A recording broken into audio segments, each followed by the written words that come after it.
안녕하세요. 비욘디에서 의학신간을 소개해드리는 시간입니다. 오늘은 화타를 꿈꾸며의 저자이자 또 경희대병원 종양혈액내과 윤성수 교수님 모시고 이야기 나눠보려고 합니다. 수많은 중증 환자들 돌보면서 의사로서 또 인간으로서 고민했던 점들을 깊이 담아주신 책인데요. 그 책 함께 읽어보면서 그 40년의 세월 동안 어떤 네. 이야기들이 쌓이고 쌓였는지 한번 들어보겠습니다. 교수님 반갑습니다. 네, 반갑습니다. 네. 네. 저희 채널에는 첫 출연해 주셨어요. 네, 그래서 저희 그렇습니다. 구독자분들께 인사와 소개 멘트를 좀 해 주실 수 네. 있을까요? 안녕하십니까. 저는 올해 8월 달 서울대학교 병원 혈액종양내과 교수로 정년 퇴직하고 9월 월부터 경희대학교로 옮겨서 다시 혈액내과를 전공하고 있습니다. 어 서울대학에서는 혈액종양내과라고 했고 경희대학에서는 종양을 먼저 내세워서 많은 경우 혈액 종양하면 혈액에 생기는 종양만 보는 과냐 이렇게들 하기 때문에 아마 대학마다 이름이 조금씩 다를 수는 있는데 경희대학은 종양혈액내과로 명칭이 되어 있고요. 저는 종양혈액내과 교수로 재직하고 있습니다. 네, 반갑습니다. 네, 반갑습니다. 윤희 님도 안녕하세요 하고 인사해 주셨는데요. 교수님께서는 모든 암이 다 그렇겠지만 그중에서도 또 특히 힘든 암인 혈액암을 그동안 계속해서 이렇게 음. 환자분들과 함께 싸우고 해 주셨는데요. 음. 그리고 이렇게 딱딱하게 얘기를 해 주시는 것 같지만 생각보다 굉장히 재밌고 네. 유머러스하시더라고요. 그래서 오늘 궁금하신 점들 뭐 "의사의 삶은 어떠하냐? 좋은 의사란 어떤 의사냐?" 이런 점들도 편안하게 음. 질문 남겨 주셔도 되고요. 혈액암 관련해서도 또 궁금한 점들 댓글에 남겨 주시면 저희가 실시간으로 답변 드리도록 하겠습니다. 오늘 음. 가져와 주신 책이 화타를 꿈꾸며예요. 예. 네. 그렇습니다. 어떤 내용들을 좀 담아 주시고 싶었는지 그리고 어떤 계기로 또 책을 쓰시게 되셨는지 궁금해요. 그러니까 화타라면은 인제 중국의 고대 신이라고 해야 될까요? 신과 같은 존재인 의술을 베풀었던 그런 아주 의사라면은 되고 싶은 그 두 사람이 있는데 인제 중국의 고대 의사로 두 명 유명한 사람을 꼽는다면 한 사람이 화타고요. 또 다른 사람은 편자입니다.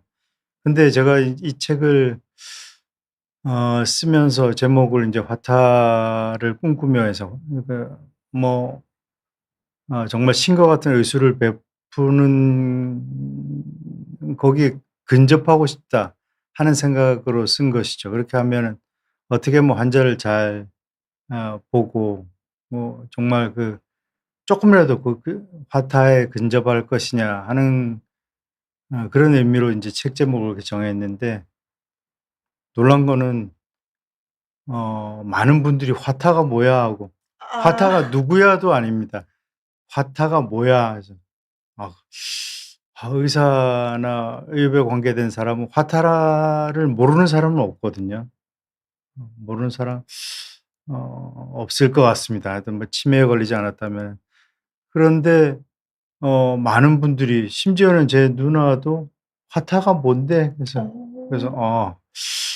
'제목을 잘못 정했나.' 하는 그런 생각을 했습니다. 지금 이런 기회가 있어서 화타가 뭔지를 이렇게 가르쳐 드릴 수 있어서 다행이라고 생각합니다. 그 당시에 외과 수술을 별 문제 없이 시 시행했다고 알려져 있는데 아무래도 옛날 얘기니까 어 신격화되어 있을지도 모르죠. 하여튼 음. 어쨌든 우수한 의사임에는 확실합니다. 중국에서 이렇게 침 한 방 놓고 사람을 살렸다 이런 어떤 이야기들로 잘 알려진 상징성 있는 존재인 거잖아요. 그런 셈이죠. 음. 예. 그래서 이렇게 그런 존재로서 또 환자들을 만나고 싶고 그렇게 음. 했던 과정들에서 고민했던 것들을 정말 책에 담아 주셨던 것 같아요. 네. 뭐 발끝에 미치지는 못하지만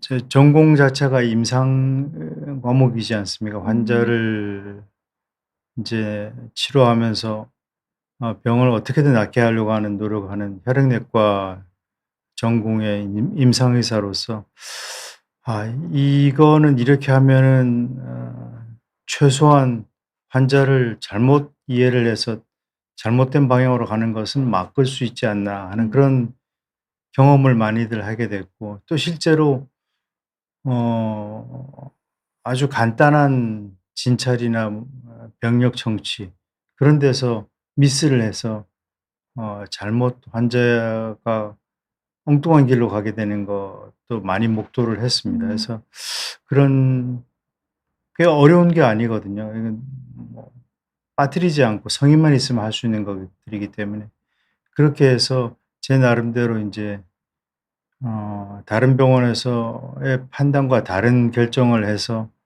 오히려 쉽게 병을 치료할 수 있었던 경험들을 쭉 모아서 책을 냈던 것입니다. 네. 거기서 혹시 기억나시는 에피소드들 있으세요? 좀 어떻게 보면은 교수님께는 기억에 남는 그런 사연들, 그리고 음. 환자분들 입장에서는 이게 치료가 안 되었다가 음. 그 서울대병원에 와서는 병명이 심지어 음. 다른 걸 음. 받으면서 치료가 되는 경험들을 하셨을 거 아니에요. 네. 맞습니다. 그런 기억 남는 에피소드들 책 속에 적어 주셨지만 또 네. 그중에 하나만 소개해 주셔도 좋을 것 같아요. 우선 슬라이드 좀 띄워 줄 수 음. 있을까요? 예. 낼름하고 있는 것 같죠, 혓바닥 가지고. 근데 사실 사진으로는 뚜렷하게 보이지는 않는데 이 환자 어떻습니까? 혓바닥 보시면 많이 패였죠? 네. 그리고 출혈성 반점도 쪼끔씩 보이는 것 같고요. 음. 그러니까 혓바닥이 쉽게 말하면 점막이 벗겨진 겁니다. 그래서 음식을 먹기가 굉장히 힘들고 영어로는 이제 sore throat라고 인제 많이들 얘기들 의사들 간에는 얘기를 하는데, 인제 그거는 입안의 점막이 한꺼풀 벗겨져서 굉장히 따가운 상태인 것이죠. 입안이 뒤어 벗어졌을 때의 느낌, 그건 뭐 경험해 보지 않은 사람은 모르실 겁니다. 음. 음식을 보기만 하면 식욕이 생기는 게 아니고 오히려 도망치게 되죠. '아 저거 먹었을 때 내가 어떻게 될 것이냐.' 이 환자는 30 중반인 환자입니다. 근데 옆에 인제 말초혈액이라고 하죠. 피를 뽑아서 인제 현미경으로 들여다봤더니 백혈구인데 핵이 꺼멓게 중간에 있는 것이 핵이거든요. 세어 보면 하나 둘 셋 넷 다섯 여섯, 여섯 엽으로 되어 있습니다. 이건 보통 이 2개 내지 3 개가 정상이거든요. 이 많아진 것 자체도 비정상적인 것입니다. 근데 이 환자는 아주 장구한 시간 외부 병원에서 빈혈하고 용혈, 피가 깨지는 것으로 치료를 받아 왔었고, 그리고 인제 말초혈액에서 이런 게 보이면은 골수 형성 이상 증후군이라고 하는, 영어로는 인제 MDS라고 약칭을 하죠. 마일로디스플라스틱 신드롬이라고는 진단을 내려서 그 진단 전에 비장을 절제도 했고요. 그 용혈이 멈추질 않는다고 해서 비장을 떼내면은 일단 적혈구의 수명을 좌우하는 게 비장이거든요. 비장에서 일정 기간 지나고 나선 낡은 오래된 적혈구는 플렉서블하지 않 플렉서블이라고 할까? 하여튼 부드럽지 않기 때문에 비장에서 인제 나이가 든 적혈구가 처리가 되는 건데, 어쨌든 비장을 떼내면은 용혈은 좀 줄어듭니다. 그래서 그런 용혈을 줄이는 목적으로 비장 절제술도 받았고, 근데 원병 자체는 이게 아니었기 때문에 계속 나빠지고, 그래서 저한테 왔습니다. 우선 환자를 어 설문을 인제 병력을 물어봐야 되겠죠. 병력을 청취를 하는데 뭐가 제일 불편하냐, 그게 치프 컴플레인트죠. 주소. 치프 컴플레인트는 이분이 하는 얘기가 "혀가 아파서 밥을 못 먹는 게 제일 힘들다."고 하는 게 치프 컴플레인트였거든요. 그래서 그다음에 뭐가 불편하냐 했더니 어 숨이 좀 차고 뭐 빈혈이 있으니까. 그런데 자기가 결혼을 한지 얼마 안 된 30대 젊은 어 남편인데 발기가 안 된다. 이제 임포턴스 뭐 성기능 부전이라고 해야 될까요? 하여튼 그게 있다고 하는 겁니다. 그거는 약자로 아까 MDS라고 얘기했던 골수 형성 이상 증후군에서 일반적으로 보이는 증상은 아니죠. 음. 그래서 혈액을 봤더니 이런 소견이 있고, 근데 이런 소견이 MDS에도 보이고 비타민 12 결핍에도 보입니다. 그래서 임포턴스는 어떻게 보면 신경학적 증상일 수도 있기 때문에 이분의 B12 혈중 농도를 쟀더니 거의 측정조차 되지를 않을 정도로 떨어져 있어요.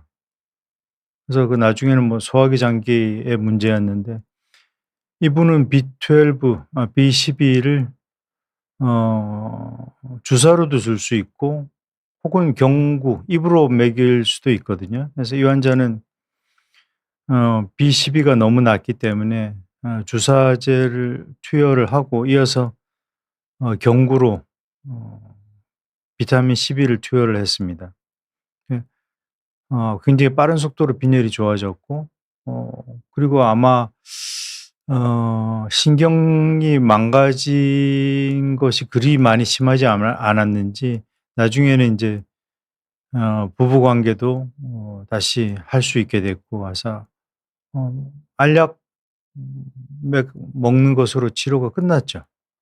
이분은 그렇게 제 외래를 한 몇 개월 다니다가 지방에서 온 환자거든요. 제가 기억하기로는 청주나 충주 쪽이었던 것으로 기억을 하는데 그러고 나서는 6개월 경과하고 나서 지방 그 거주지 인근 병원으로 리퍼 아웃 이라고 해서 인제 전원했습니다. 인제는 오지도 않고 거기서 인제 봐도 되는 환자이기 때문에 아주 쉽게 치료를 할 수 있었죠. 그러니까 위장이 나빠서 B12를 섭취가 안 되는 상황에서도 입으로 먹는 비타민 B12는 소장의 말단부에서 흡수가 되거든요. 그러니까는 위장이 나빠도 치료가 가능합니다. 아주 쉽게 치료를 할 수 있고 비타민 12는 약값이 굉장히 저렴해요. 그러니까 뭐 힘들고 비싼 치료를 할 필요가 없는 거죠. 그러네요. 그냥 음. 병원을 이렇게 전전하셨을 때는 '내가 좀 심각한 병인가?' 이렇게 많이 생각을 하셨을 것 같은데 음. 여기 책에서도 그렇고 중요하게 항상 강조해 주셨던 병력 청취 그것만을 통해서 '아 이게 그냥 비타민의 부족이구나.' 하고 또 이렇게 해 음. 주신 거네요. 그러면서 그렇습니다. 완벽하게 치료가 되었던 음. 어떤 사례네요. 네. 어. 뭐 이런 예는 워낙 많아서 네. 근데 예. 교수님은 그러실 때마다 좀 가슴 한켠 답답하시기도 하시고 그러셨을 것 같아요. '아 이게 병력 청취만 잘 되면 음. 이 환자가 이렇게까지 음. 고생하지 않아도 되었을 텐데.' 하는 마음도 좀 들으셨을 것 네 같아요. 그렇습니다. 그러니까 네. 이 환자도 자기 증세에 대해서 이렇게 구체적으로 물어본 경우는 별로 없었다고 얘기를 음. 하거든요. 그러니까 병력 청취가 얼마나 중요하다는 것을 알 수가 있습니다. 그러니까 뭐 지금 분자 유전학적 검사며 검사 방법이 워낙 발달을 많이 했는데 음. 어 그럼에도 불구하고 제일 중요한 것은 자세한 병력 청취 그리고 진찰이거든요. 그래서 그런 거를 이 환자를 통해서 아주 정확하게 알 수가 있죠. 네. 병력 청취 외에도 또 가장 중요하게 생각하셨던 것 중에 하나가 신체 검진이셨어요. 방금 얘기해 음음. 주셨던 촉진이요. 음. 그러니까 그런 것들도 요즘엔 사실 조금 낯설긴 하거든요. 병원에 가면 음. 신체 검진 음. 잘 안 하잖아요. 근데 음. 그런 것들도 의사로서는 꼭 필요한 점들이다고 강조해 네 주셨어요. 그렇습니다. 네. 그러니까 혹시 병력 음. 청취하고 신체 검진은 같이 가는 겁니다. 음. 뭐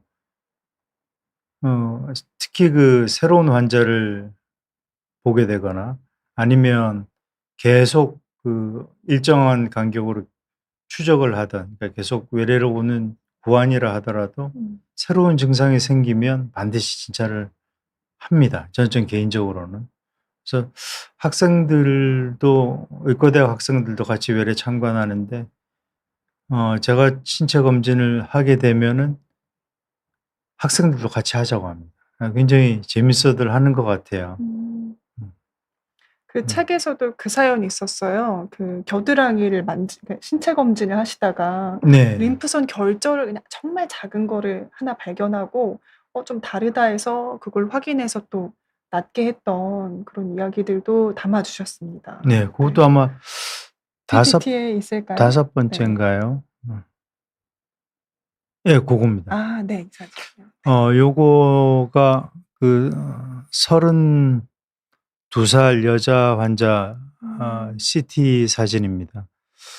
어 이야기도 꽤 긴데 하여튼 굉장히 재밌는 얘기니까 너무 지겨워하지 마시고, 이 환자는 2008 년도 사진이죠. 지금 보시면 뭐 이름은 지워 놨습니다만 32 살이죠.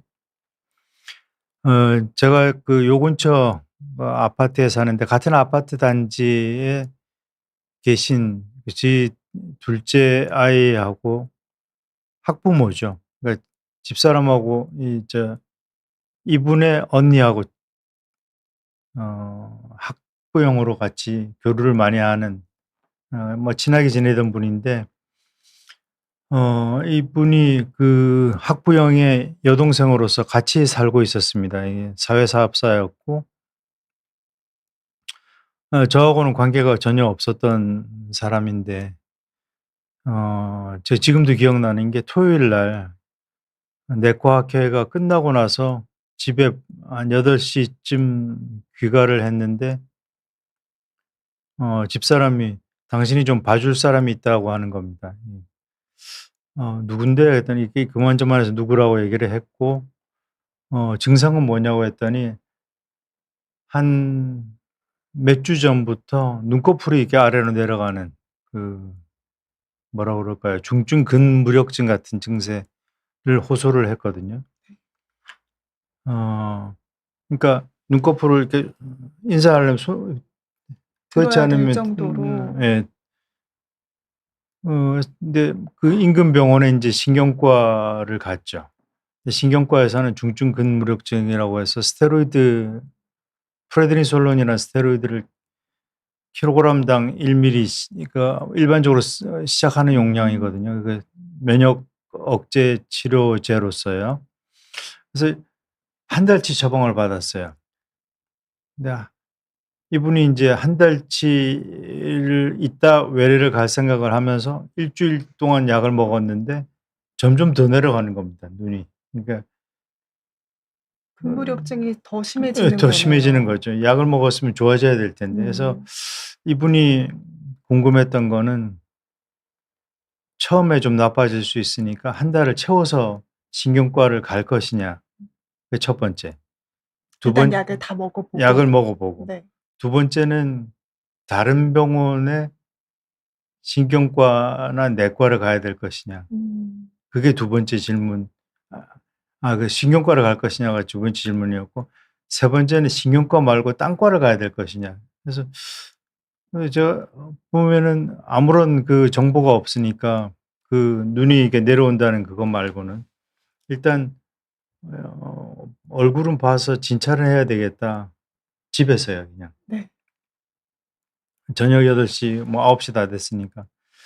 그래서 집에 왔는데, 방문을 했는데 이러고 인사를 해요. "안녕하세요." 하고. 아이고, 아이고. 그러니까 눈을 뜰 수가 없으니 아이고. 앞에 보여야지 걸어 다니죠. 음. 그래서 저는 인제 그 림프절이 혹시 있는지, 림프절은 이제 옛날에 임파절이라고 했는데 림프절로 이름이 개명이 됐죠. 그 덩어리가 만져지는지를 보기 위해서 제 나름대로 그 진찰하는 법이 좀 있긴 한데, 다른 분도 비슷하게 할 것입니다. 근데 보면은 오른쪽 겨드랑이에 아주 조그만 혹이 만져져요. 여기 보이는 요겁니다. 엄청 엄청 조그만데요? 조그만데, 만져 보니까 확실히 그 좁쌀 그 음. 콩알 만한 게 혹이 좀 확실히 있었습니다. 환자는 못 느낄 정도로 음. 작으니까. 그럼 뭐 어떻게 해야 되느냐. 의사들은 요게 보이면 바로 그다음 이쪽으로 들어가야 됩니다. 검사를 합니다. 진찰을. 그러니까 유방에서 림프액이 흘러나와서 모이는 데가 바로 이 겨드랑이 쪽의 림프절이거든요. 그러니까 유방에 문제가 있으면서 그쪽으로 겨드랑이 림프절로 간 게 아니냐 하고 생각을 하게 되는데 진찰을 못 했습니다, 가정집이었기 때문에. 그러니까 환자가 병원도 아닌데 어떻게 그 가슴을 진찰하느냐고 해서 진찰을 못 했고 밤에 9시에 인제 "응급실 가야 되냐." 해서 "응급실 갈 필요는 없다. 지금 갈 필요가 없다. 가 봤자 소용이 없다."고 얘기를 했죠. 왜냐하면은 어 이게 응급 상황은 그쵸. 아니잖아요. 그러니까 생사를 가리는 예. 상황은 당장은 아니라서 아닌 아마 상 응급실을 가도 한 대여섯 시간 네. 기다리셔야 됐을 거예요. 대여시간 기다렸다가 집으로 가라고 할 겁니다. 외래로 그럽니다. 오라고 해서. 네. 제가 그다음 날 날 박을 때 가라고 메모지를 적어 줬어요. 오른쪽 애과부 그러니까 겨드랑이에 "조그만 혹이 보인다." 해서 "further work 더 이상 추가되는 검사를 유방 쪽으로 해야 될 거다."라고 음. 했는데 전공의들이 봤는데 전공의들이 진찰로 잡아내지는 못했어요. 그걸 왜 아냐 하면은 전공의들이 하는 얘기를 이분이 듣고 나중에 집사람 아 통해서 그대로 옮기니까 네. 분명히 만져진다고 얘기를 하셨으니 있을 텐데 어디가 있지 했는데 나중에 아 그게 안 전공의 분들은 검진했을 때 발견을 못 했던 못했어요. 거네요. 그래서 그 진찰을 하지 해서 발견을 못하고 CT로 발견했고요. 음. 다시 CT로 들어가서 다른 카트에서 보니까 유방에 이렇게 혹이 있었습니다. 어. 그 조직 검사를 했더니 유방이 애과부 림프절 그러니까 겨드랑이 림프절로 약간의 전이가 있었고 뭐 그래도 수술할 수 있습니다. 네. 눈은 왜 이렇게 내려갔느냐? 부종양 증후군이라고 해서요. 종양이 있으면 종양 때문에 생긴 다른 그 병발증으로 생기는 것들 몇 가지가 있는데 그런 것들 중에서 인제 전신 증상으로 나타나는 거를 음. 부종양 증후군이라고 얘기를 하거든요. 그 부종양 증후군으로 눈이 아래로 내려간 것이죠. 그 수술을 하고 나서는 눈이 바로 똑 떠졌습니다, 바로. 그러니까 어 뒤로 생각을 해 보시면 만일에 기냥 자가 면역 질환이 중증 근무력증으로 생각했다면 음. 스테로이드 계속 썼을 거고요. 네. 스테로이드 써서 안 들 거가 뻔하잖아요. 우선 종양이 숨어 있는데.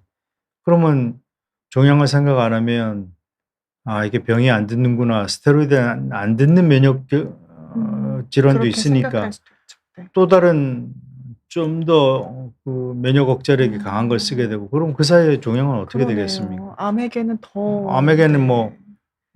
뭐 좋은 환경을 만들어 주는 그렇죠. 거죠. 자기가 뛰놀 수 있는 음. 상황이 되는 것이죠. 그러니까 굉장히 안타까울 뻔했다가 다행히 잘 해결된 물론 제가 보는 질환은 아닙니다만 네. 어쨌든 검진의 중요성을 뭐 이 케이스로 더 이상 강하게 설명할 수 없을 정도로 좀 극명하게 나타내는 거죠. 근데 이렇게 전공의들도 사실 못 찾았다고 하는데 이렇게까지 어떤 통찰력을 가지려면 어떻게 해야 되는 아니요. 거예요, 교수님? 통찰력은 아니고 네. 어 기 꼼꼼함인가요? 아니요. 그 기법을 잘 몰라서 그런 것입니다. 아 네. 그러니까 물론 의과대학이나 그런 그 교과 과정에서 진찰 술기 이런 것들을 배우고는 있는데 쪼끔 좀 더 다듬어야 되지 않을까 저는 개인적으로 그렇게 생각하고 있습니다. 그쵸. 또 글로 써 있는 거랑 실제로 하는 것들을 또 보는 거랑은 네. 많은 차이가 다르기도 하고요. 있으니까. 그 음. 전공의들이 또 가끔 참관을 하기도 했었는데 서울대학에 있을 때는. 되게 재밌어했어요. 진찰하는 거를 가르쳐 주면은. 지금 보는 자기가 하던 방법대로 해서는 안 맞아졌었는데 음. 같이 환자 보면서 만져지는 거를 느끼고 하면은 그 음. 뭐 신세계죠. 그러면 교수님 혹시 저희 같은 일반인들도 음. 할 수 있는 어떤 그런 신체 검진이라든가 예. 그런 게 혹시 있을까요? 그거는 하나만 어 가르쳐 주신다면. 공시 그 자가 진단을 할 때 그 여성분들은 인제 그 유방을 만져 보라고 하는데 그런 음. 것들은 티칭 그 슬라이드 화면이 굉장히 많습니다. 유튜브 이런 음. 데서. 특히 뭐 영국이라든지 이런 뭐 한국도 있을 것 같습니다만 그런 공신력이 있는 기관에서 만든 그걸 보시면 되고요. 음.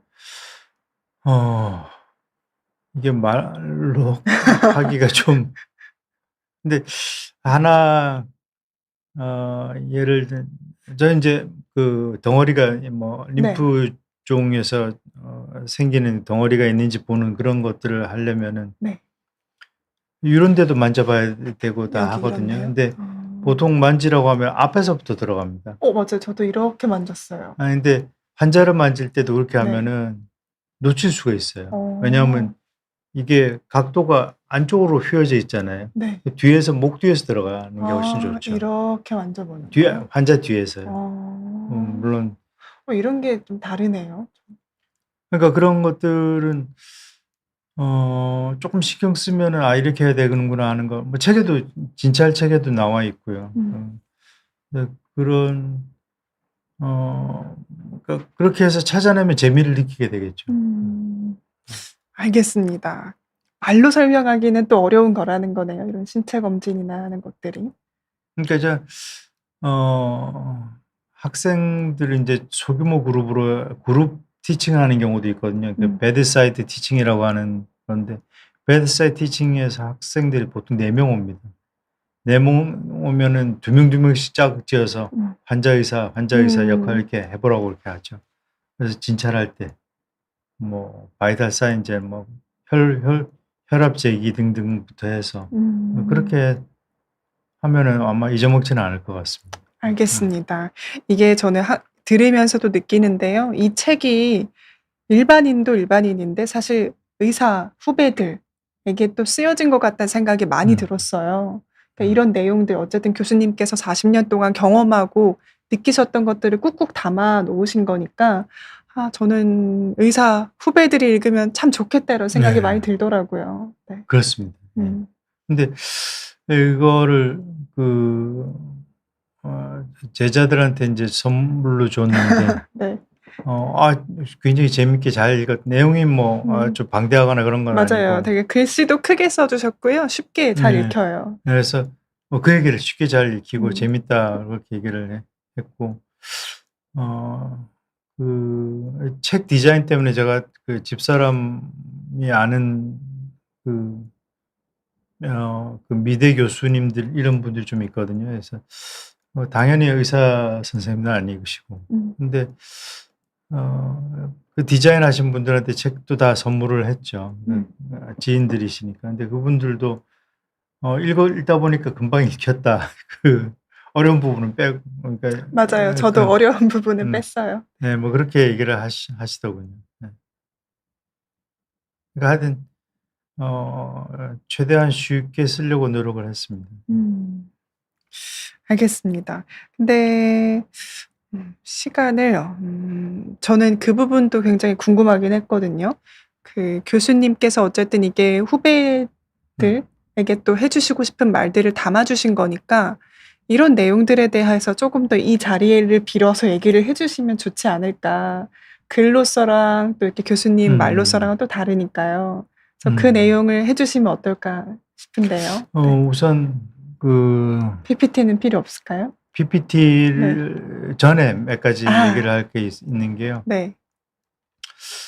어 이 환자들이 그 미국에서 있었던 얘기인데요. 음 그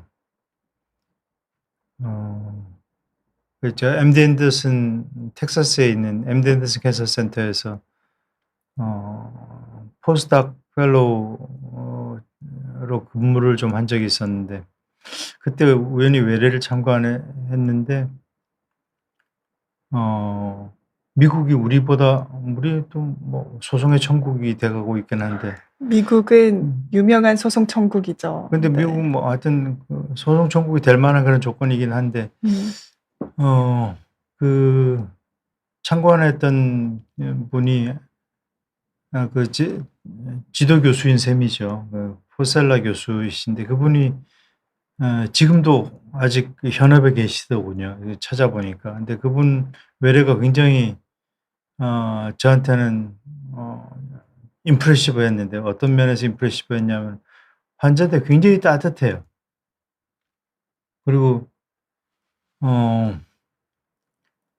그 병의 나쁜 면을 강조하지 않고 나을 수 있는 가망성이 조금이라도 있는 사람한테는 그걸 더 강조를 하더라고요. 어.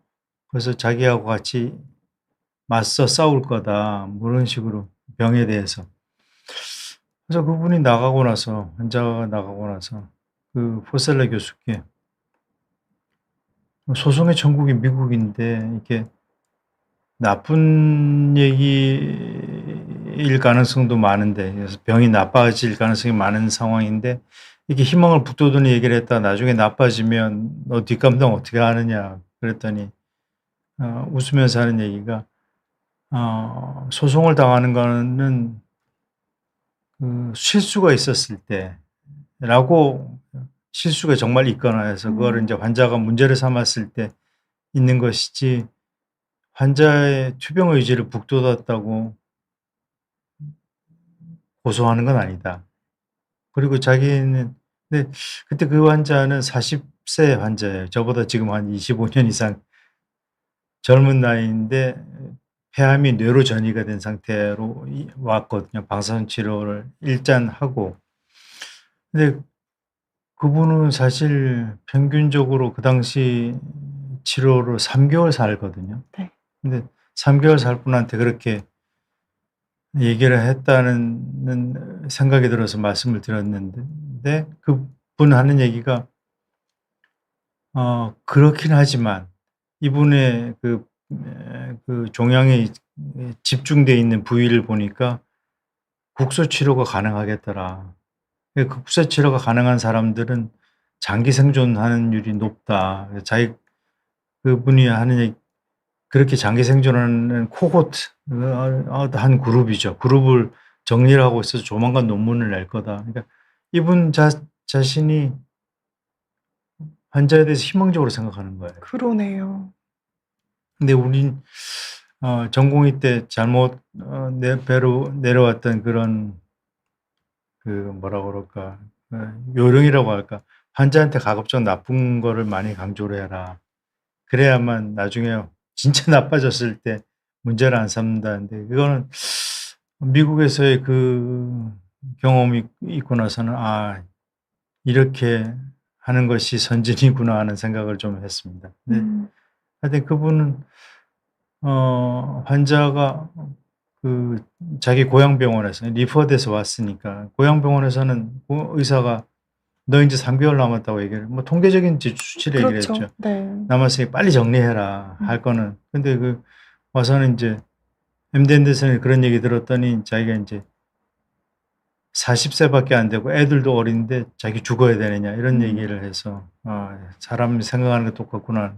근데 지금 이 얘기를 길게 드린 얘기는 뭐냐면은 우리가 치료를 잘한다고 해서 굉장히 노력을 한다 하더라도 환자가 병을 갖고 있는 사람으로 생각을 해야 되는 거죠. 병이 타겟이 아니고. 네. 그러니까 그 병을 갖고 있는 사람이 얼마나 어떻게 생각하느냐, 그런 데 대한 배려만 있다면은 훨씬 환자 의사 관계가 더 돈독해지지 않을까. 라포라고 음. 그러거든요. 그런 게 생기지 않을까 싶고요. 아까 이어서 그냥 슬라이드 몇 장을 여기 그 예 비욘디 여기 방송을 하기 전에 석 장을 더 추가를 했습니다. 원래 이제 의과대학 다닐 때부터 초치기를 하는 게 버릇이 돼 가지고 근데 그거를 좀 이제 이 석 장의 슬라이드는 이제 정년을 할 때 되니까 강의를 고별 강연을 할 때가 너무나 많아요. 각 학회별로도 있고 내과 교실에서도 해야 되고 하여튼 그런데 거기서 공통적으로 썼던 것들입니다. 이건데요. 첫 번째는 그 라떼 얘기나 꼰대 얘기 같긴 한데 꾸준함 하고 끈기가 있으면 아무리 어려운 일도 해결이 쉽게 되더라 하는 게 이거는 이제 집사람이 저한테 인제 탄호라고 줬는데 탄호가 뭐냐면 희고 평탄하다는 뜻이래요. 어. 근데 저는 그거보다는 복근이 더 좋지 않을까. 한 20년 전은 PT를 받고 있거든요. 하여튼 20년 동안이요? 예. 와. 그러니까 그것도 그때 어깨가 망가져서 인제 그걸 치료하기 위해서 했던 것인데 그냥 이어져서 버릇처럼 나가고 있습니다. 이게 그러고 나서부터는 여러 가지 장점이 많아요, 혹시. 그리고 이건 정말 중요한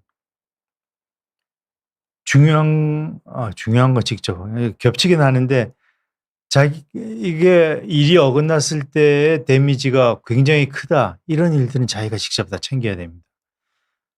이런 일이 있었습니다. 미국 혈액학회 포스터를 발표를 하는데 이게 채택률이 굉장히 낮은 학회거든요. 이게 경쟁률이 센 참석자들이 많은 학회라 한 2만 명 정도 참석하는 학회라.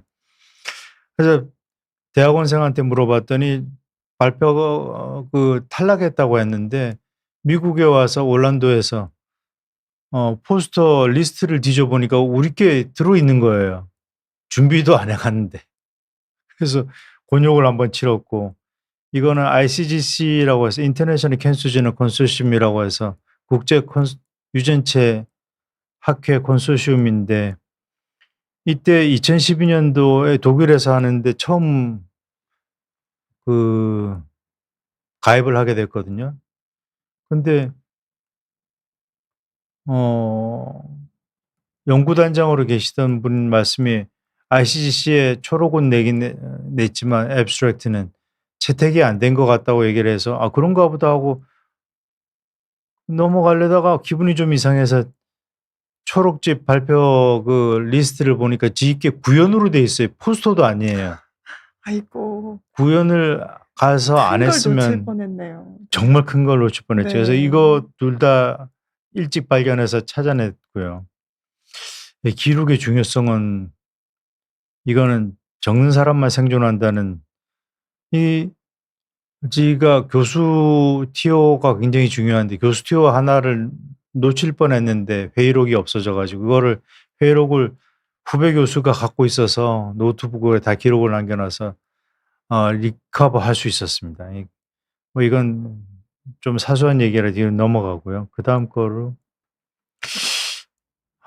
이거는 어떤 일을 하고 싶을 때 병원에다가 뭐 요구하거나 뭐 연구단에다 요구를 하거나 어쨌든 연구비를 쓰거나 최소 3 번은 시도해 봐야 된다. 안 됐다고 바로 한 번에 포기하면은 영원히 안 되는 건데 일반적으로 3번 하면은 대개는 될 확률이 꽤 높아집니다.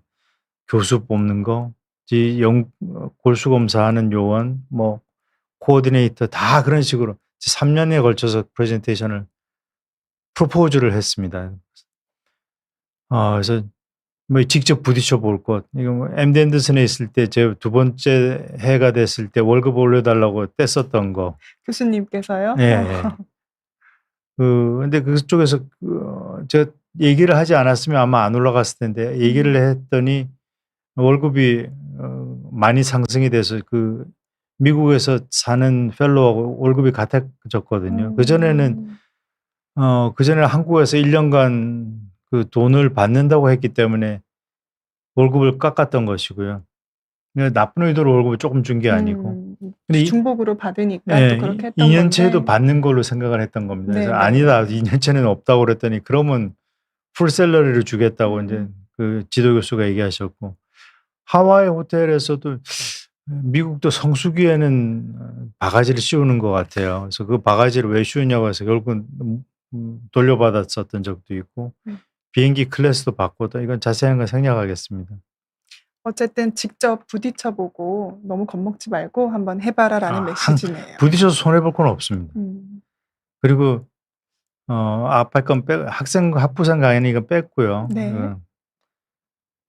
이건 인간관계를 잘 유지하라는 건데 제 친구가 그 앞에 있는 제자들이 인사를 안 하고 가고 뭐 아는 체를 안 하고 하면은 '나는 여기 세렝게티 공원에 있다.' 이렇게 생각하면 된답니다. 그게 무슨 뜻이냐면은 세렝게티 공원은 옆에 사람이 없고 기린이나 사자, 호랑이 인사 안 이런 하고 지나가죠, 그렇죠. 그런 동물들은. 동물들 그러니까 네. 그런 놈들이라고 생각하면 이제 화가 싹 가라앉는데 네. 자 이렇게 동물 취급당하는 사람이 되면은 나중에 동물처럼 취급받지 않을까요? 근데 이런 관계가 좋으면 심지어는 연구비 심사받을 때도 유리한 경우도 생깁니다. 음. 예. 남을 비방하는 말을 삼가 이건 뭐 당연히 다 들어가게 됩니다. 섣불리 속단하지 말 것 뭐 이건 다 에피소드들인데 이건 좀 길어서 찾아보시면 나오고 색안경을 왜 끼고 있었냐고 성격 이상자라고 했던 그 차가운 의학 따뜻한 의사라는 책에서 나온 건데 이 사람은 왜 썼냐 하면은 일반 안경을 깨먹었기 때문에 할 수 음. 없이 색안경을 낀 거거든요. 성격이 이상해서가 아니고. 뭐 이런 제 은사님하고의 관련된 얘기도 있고 하여튼 이런 것들을 후배들한테 전하고 싶었습니다. 근데 너무 말이 길어진 거 아닌가 걱정되네요. 어쨌든 서울대학교 병원 정년 퇴임하시고 고별 강의하시면서 또 후배 의사들에게 이런 메시지 주신 거잖아요. 네. 그리고 또 책을 통해서는 교수님께서 진료하시면서 경험하셨던 것들을 남겨 주셨고요. 그래서 그런 점들이 굉장히 재밌었고요. 또 사실 오늘 이 얘기도 할 수 있을지 시간이 음. 어떨지 모르겠는데 환자분들이랑 또 이제 다투시는 경우들도 많았잖아요. 그래서 다투면서 환자들을 설득하고 또 환자분들이 또 뭐 어떤 요구를 하면 또 그런 것들을 또 조율을 하고 그냥 정말 이런 과정들에 대한 재밌는 에피소드들도 책에 많이 담아 주셨더라고요. 네. 그래서 그 얘기를 일단 하기 전에 질문 주신 것들이 많아서 네. 한번 읽어 보고 시간 남으면은 가 보도록 하겠습니다. 그러십시다. 네. 일단은 더누리 TV님께서 "어떤 질환을 보는 과인가요?" 하고 첫 번째로 질문 주셨거든요. 이게 이름이 헷갈리셨나 봐요. 네. 종양혈액인데 음. 그 혈액 종양을 사실 거꾸로 한 거거든요. 그러니까 음.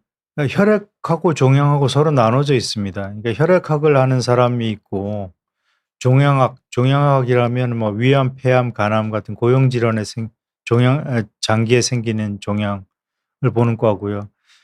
근데 처음에는 혈액 종양으로 암 질환 치료가 시작을 했어요. 약도 그렇고. 근데 인제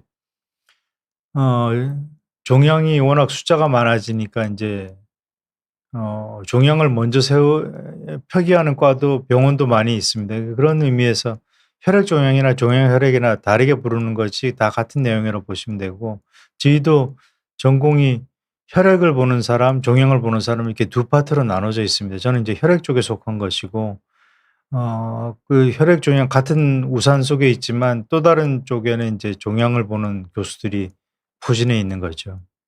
네. 알겠습니다. 그다음에 오은호 님께서요. "20대 남자이고 DNMT 3A 변이로 진성 적혈구 증가증 판단을 받았습니다. 잘 없는 유전자 변이라 궁금한데 급성 골수성 백혈병 등으로 전이될 가능성이 몇 프로일까요?" 이거는 굉장히 드문 변이 진성 적혈구 음. 증가증 같으면 네. 드문데 이건 워낙 드물어서 저도 문헌을 뒤져봐야 알 수 있을 것 같습니다. 그래서 이건 백혈병에 주로 관련되거나 혹은 어 그 갑자기 이름이 기억이 안 나는데 인제 그 백혈병 전 단계에서도 보이고 그런 것들이거든요. 예.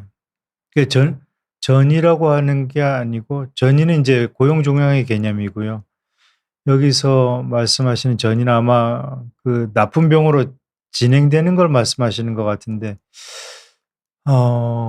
일반적인 백혈병 이런 혈액 질환이 왜 생기는지를 아는 게 별로 없기 때문에 또 예방하는 방법은 아직까지는 뚜렷하게 세워진 것은 없습니다.